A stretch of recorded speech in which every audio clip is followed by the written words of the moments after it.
Olá, meu querido, graça e paz. Muito bem, está tudo bem com você?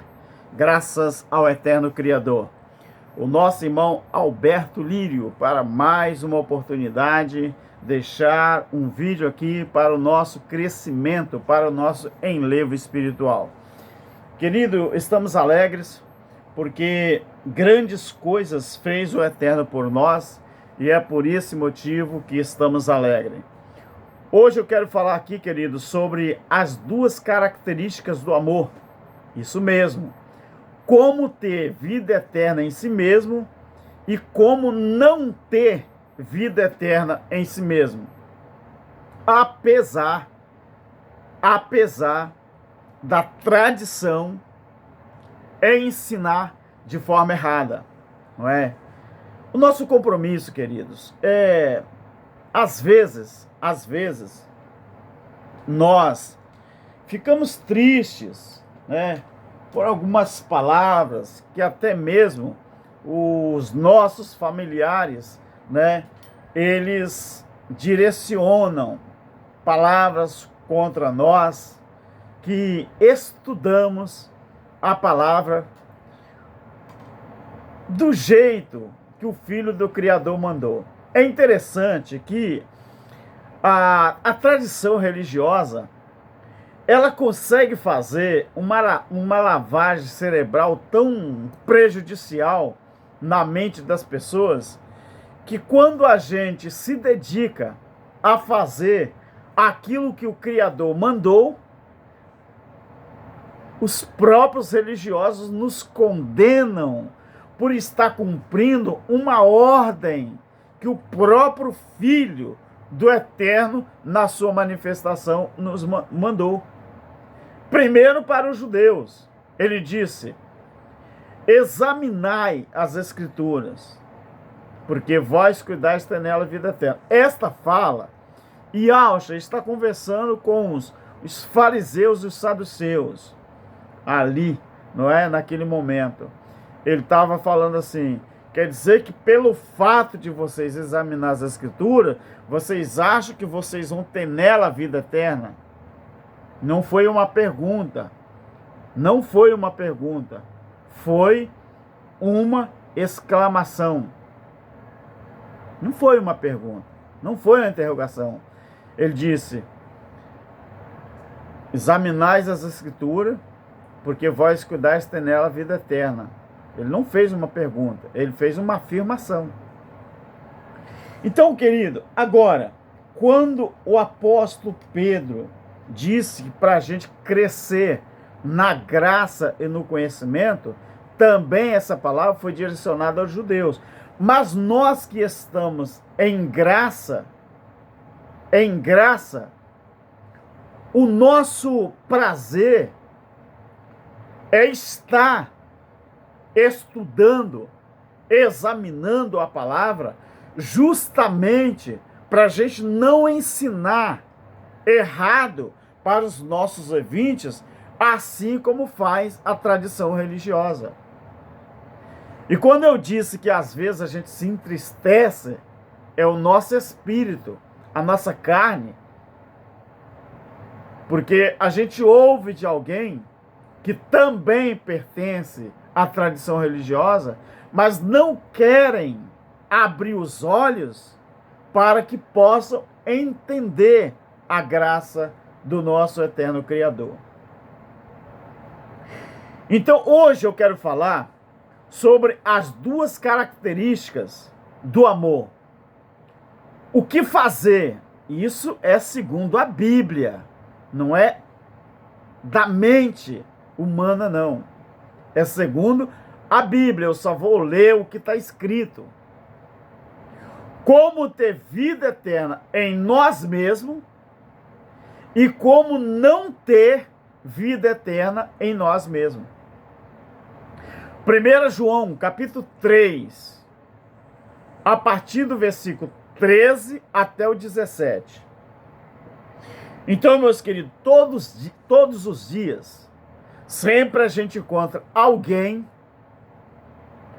para nos trazer uma palavra negativa. Mas, Alberto, O senhor sabia que fulano está falando do senhor?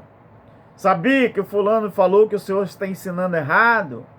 E o senhor está tirando as pessoas dos templos? Graças ao Eterno. Não é eu que estou tirando. É o entendimento da palavra. É pecado? Pecado não. É errado congregar? Claro que não. Aqui, graças a Deus, vem gente na minha casa quase todos os dias quando eu estou em casa, para conversarmos acerca da palavra.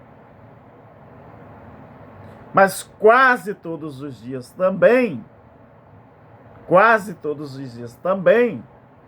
a gente ouve palavras negativas. E pasme você, tá? Negativas de evangélicos, frequentadores de placas denominacionais. Fica aí, e eu farei de tudo, mais uma vez, para tentar aqui colocar no entendimento daquelas pessoas que ainda não têm entendimento, uma palavra viva, eficaz, de penetrar, quem sabe, até a divisão da alma e do espírito. Tá bom? Fique comigo até o final e eu prometo a você não decepcionar você no que diz respeito à palavra do nosso eterno Criador. 1 João capítulo 3, versículo 13 ao 17, diz assim: Meus irmãos, não vos admireis se o mundo vos odeia, não se esquecendo que mundo aqui está tratando do sistema e não do reino da terra. O mundo vos odeia, não se admire por isso. Por quê? Porque se o mundo odiou primeiramente o Filho do Eterno, imagina nós, ensinadores do preterismo completo e da escatologia consumada. Imagine o que o sistema está fazendo com a gente. Nós sabemos, versículo 14, nós sabemos que já passamos da morte para a vida, porque nós amamos os irmãos. O que te faz acreditar, segundo a palavra, o que te faz acreditar que você tem que ter certeza da vida eterna, permanente em você? Nós sabemos que já passamos da morte para a vida, porque nós amamos os irmãos. Porque quem não ama permanece na morte. Deixa eu te perguntar. Como que a religião te ensinou? De que forma a religião te ensinou que você consegue passar da vida para a morte? Aceitando Jesus, levantando uma mão ou duas mãos, aceitando Jesus, e dali para frente, você frequentando uma denominação com uma placa CNPJ e um pastor presidente. Seja honesto comigo, foi assim ou não foi? Seja sincero, foi assim ou não foi que a tradição religiosa te ensinou? Claro que foi. Comigo foi assim. A religião, eles nos ensinaram que o primeiro passo para você ter vida eterna é você aceitar a Jesus. Mas aceitar Jesus como? Qual é o paradigma que você tem que acreditar? Ou, pelo menos, que você teve que acreditar, que é usado como ponte para você chegar a Deus. Eu aprendi no passado que foi através da religião. Eu aprendi que quem conduzia ou conduz o homem a Deus é a religião, é a denominação. Aqui está dizendo o contrário. Aqui está dizendo que nós só sabemos que passamos da morte para a vida porque nós amamos os nossos irmãos. Ou eu estou mentindo, ou eu estou inventando, isso aqui não está escrito. Quem não ama, aqui está dizendo, que ainda permanece na morte. Ou seja, uma pessoa mandou um recado para mim, que não conversa mais comigo, deixou de conversar comigo, por causa do meu entendimento que eu tenho agora na palavra. Ora, pois, como diz os portugueses, ora, pois. Mas a gente não só repete o que está escrito. Então, qual é o problema do religioso? Qual é o problema da religião? Então, eu falei com essa pessoa que trouxe o recado, que quando eles falam isso de nós, na verdade, eles estão indo de contra a palavra.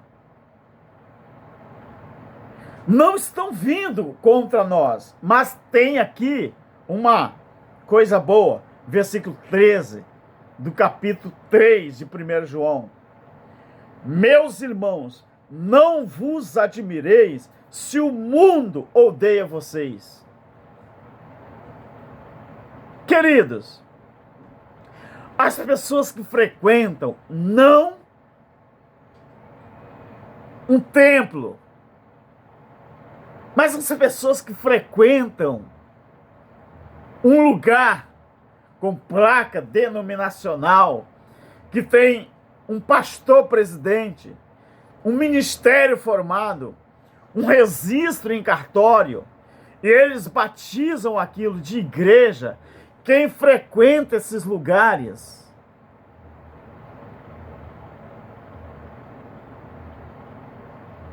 dizendo que é igreja, e automaticamente eles nos odeiam, porque o nosso entendimento na palavra vai de contra tudo aquilo que eles ensinam lá dentro, aí somos odiados. Mas sabe o que eu falei com um certo rapaz que veio aqui em casa, formado, não é? Muito bem formado e informado. Ele nos procurou para estudar a graça.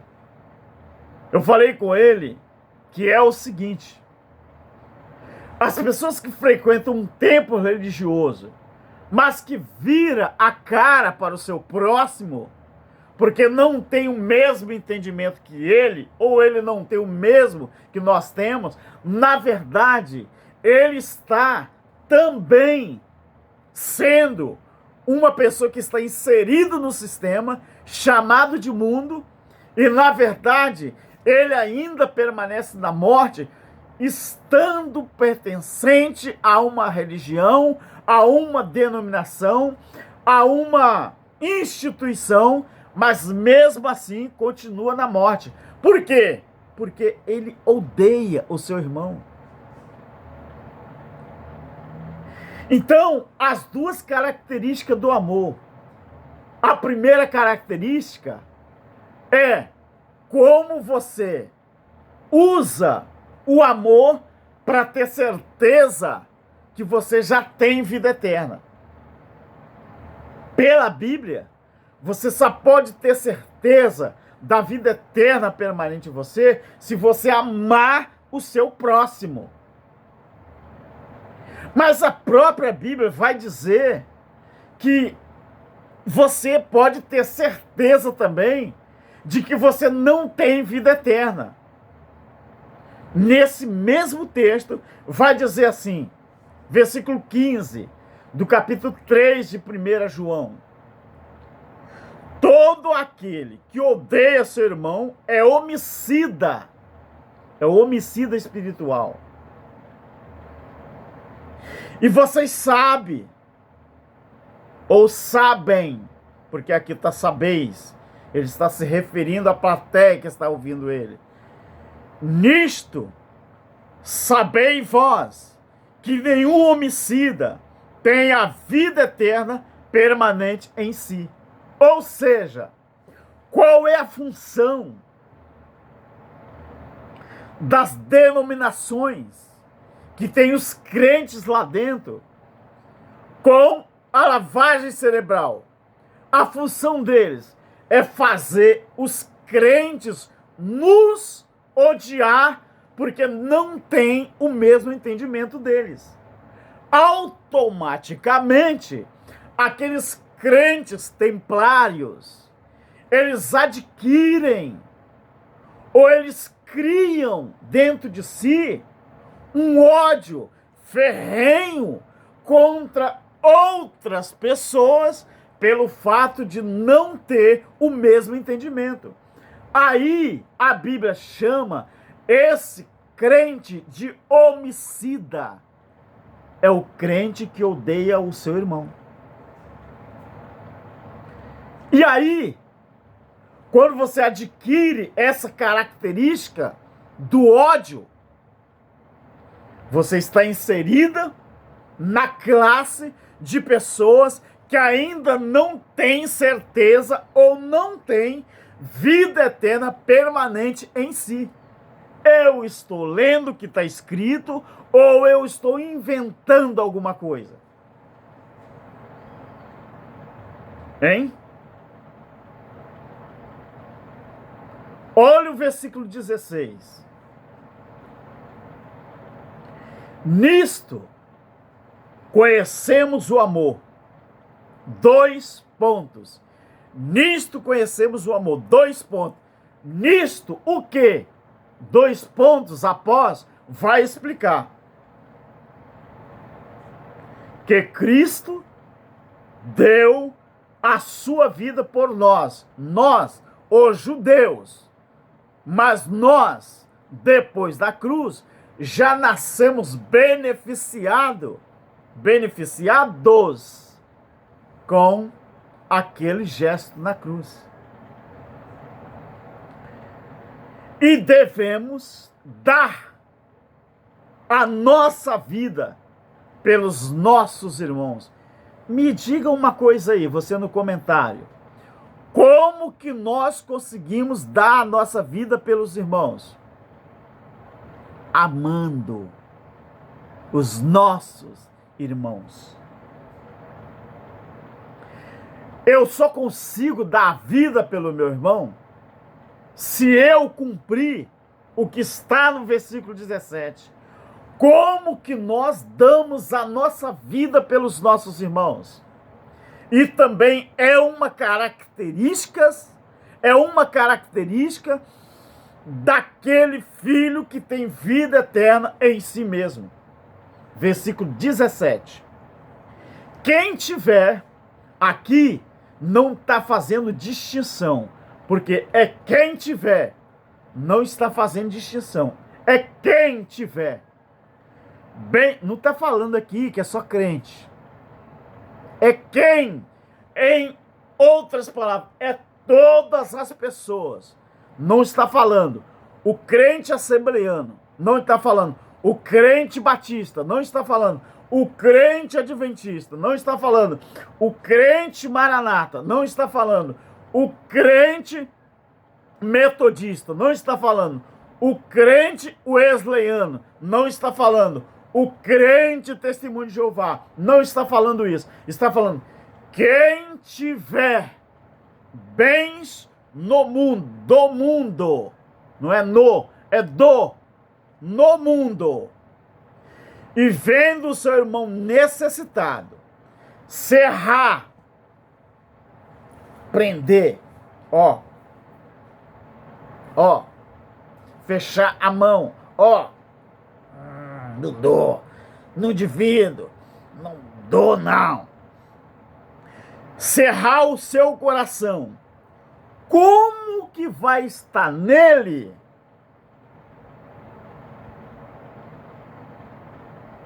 o amor de Deus? Hã? Eu estou lendo, eu estou inventando, ou eu estou fazendo uma interpretação lógica, muito clara, do que o texto quer dizer? Querido, e nós é que estamos errados? E nós é que não entendemos a palavra?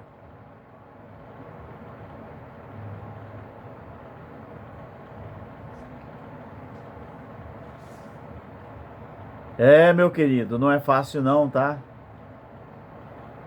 Nós sabemos, queridos, qual é o verdadeiro objetivo desses líderes religiosos quando vão de encontro aos ensinos de Jesus, omitindo com isso do povo qual é o verdadeiro sentido do verbo congregar. Congregar não é você pertencer a uma denominação com CNPJ, não, querido. Congregar não é você carregar um cartão de membro com o nome da instituição que você pertence, não, queridos. Nos ensinaram errado. Congregar é você reunir em qualquer lugar, é numa casa, é numa varanda, é embaixo de um pé de árvore, com o propósito de estudar, não é com o propósito de pular, gritar, não. Qual foi o templo que Jesus levou as pessoas para ensinar a palavra? Qual foi o templo que os discípulos, os apóstolos, levaram as pessoas para ensinar a Bíblia? Qual foi a religião? Qual foi a denominação? E nós aqui estamos errados quando fazemos essas perguntas. Me diz aí no comentário, qual foi a denominação? Qual foi a religião? Qual foi a instituição religiosa que já tinha CNPJ e tudo nos dias de Jesus? Era o contrário. Leia todo o capítulo 10 de João, mas começando do capítulo 8. O que Jesus faz quando ele pede para o porteiro abrir a porta do aprisco, abrir a porta do templo? Ele vai lá para tirar as ovelhas que eram dele de lá da tradição e trazer para fora e oferecer pastagem verdejante. Mas só quem deu ouvido a ele é só aquelas que reconheceram a sua voz. Querido, congregar é você se reunir para estudar. Congregar não é você estar num lugar ouvindo ladainha de pastor, não. Cobrando de você dízimo, oferta, cobrando de você frequência em templo religioso. Isso não é congregar, querido. Sabe o que isso realmente é? Quando você se reúne em um templo físico, com a placa denominacional, os homens mandam você ir para lá para tirar a gordura, arrancar a gordura das ovelhas. E não ensinar o propósito da reunião. Congregar com o propósito de manter os ensinos do mestre em nossos corações. Isto que é congregar. Congregar nada tem a ver com templo religioso. Congregar tem a ver com reunir-se em prol de estudar a palavra do Eterno. Isso é congregar. Então as duas características do amor é você usar o amor ao irmão para ter certeza que você tem a vida eterna permanente em você. E a segunda é como você não ter certeza da vida eterna permanente em você. É quando você odeia. Aí você tem que carregar essa certeza em você, que você não tem vida eterna em você. Mas quando você ama o seu semelhante, queridos, sempre vai haver essa questão de nenhum ser humano ele vai concordar entre si sobre alguma coisa. Agora, usar essa não concordância e transformar ela em ódio, isso aí é o cúmulo, querido. Isso aí é a verdadeira característica de quem perdeu a sua humanidade.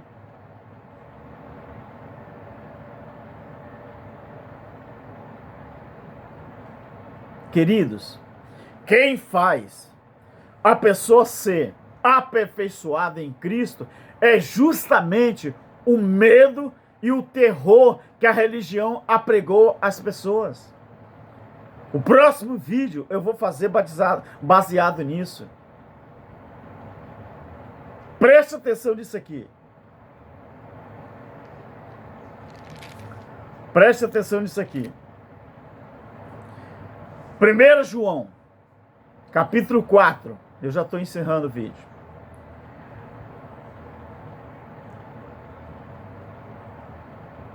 A partir do versículo 17.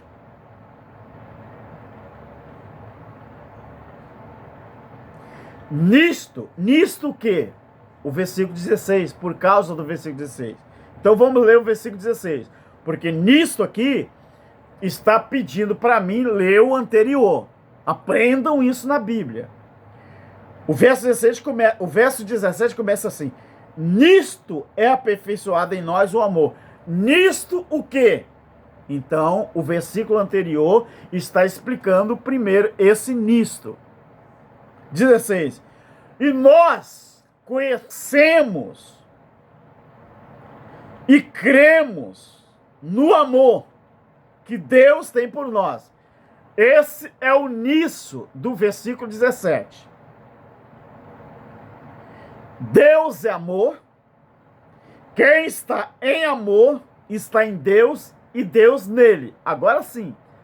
Agora eu já sei o que é o nisso. Nisto é aperfeiçoado em nós o amor, para que no dia do juízo, olha o que João estava falando com os crentes antes do ano 70. Nisto é aperfeiçoado em nós o amor, para que no dia do juízo, que foi o ano 70, eu já li sobre qual foi o dia que realmente aconteceu o juízo com toda a fúria a fim de derrubar de vez o templo e também a cidade primeiro e depois o templo. Que muita gente fala que foi por acaso, mas aquele soldado que atirou uma flecha com a tocha de fogo dentro do templo não foi por acaso, foi para cumprir Mateus 24:1. Então, nisto é aperfeiçoado em nós o amor, para que no dia do juízo tenhamos confiança, porque qual ele é, somos nós também neste mundo. No amor, preste atenção, não há medo. Antes, o perfeito amor lança fora o medo, porque o medo produz tormento. É assim que a religião faz. É assim que a tradição faz. Mete medo nas pessoas para eles não sair dali de dentro do templo, mesmo sabendo que estão fazendo errado, de acordo com a palavra, eles estão errados. Mas esse medo faz as pessoas descumprirem a palavra do Eterno nas suas vidas. Porque o medo produz tormento. É assim que o povo fica, atormentados. Aquele que teme, aquele que teme não é aperfeiçoado em amor. E é verdade, querido. Isso aqui é uma das mais puras verdades. Por isso que tanto crente blasfemando contra o seu irmão ou jogando praga no seu irmão,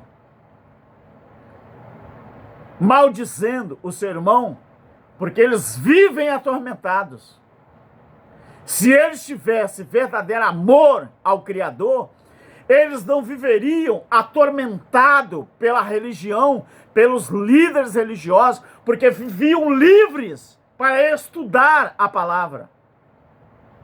Porque eles não são livres para estudar a palavra, eles vivem atormentados ou atormentados pela religião. Nós amamos, nós o amamos porque ele nos amou primeiro. Você quer ter certeza que você tem vida eterna dentro de você? A primeira coisa,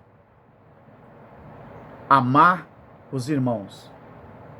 Segundo, lançar fora todo medo. Porque quando você lançar fora o medo do seu líder, o medo da sua denominação, o medo da religião, você vai ser aperfeiçoado no amor. Você não é ainda, porque você vive preso pela religião, pela denominação, pela tradição religiosa. É isso que faz as pessoas não acreditar no verdadeiro amor. Então, querido, isto que eu li está aqui. Só precisa que alguém venha, estude e tenha certeza daquilo que está aqui escrito. O problema de 99% dos crentes é que crente carrega a Bíblia para dizer que tem um exemplar. Mas o crente, ele não carrega a Bíblia para estudar. Ele carrega a Bíblia para dizer que ele é crente. Apesar de que muitos crentes nem a Bíblia carrega mais, né? Prefere o celular. Prefere o celular. Mas o importante é cumprir o que está escrito aqui. Querido, graça e paz, ou paz eterna, graça eterna, porque a graça ela é eterna. Tenhamos um bom fim de semana, que hoje é um feriado, amanhã que é o feriado, mas que nós possamos continuar. Eu nunca vou desistir, enquanto estiver vida e estiver condições de falar. Eu nunca vou desistir de ensinar a graça através do preterismo e através da escatologia consumada, porque eu me libertei e foi para isso. Eu precisei ficar 2 dias em coma, o meu acidente, para que em coma o Criador pudesse me mostrar verdadeiramente a graça da sua palavra. E a partir dali eu comecei a ensinar também o preterismo e a escatologia consumada. Graça e paz, tenhamos um bom fim de semana e até o próximo vídeo. Amém.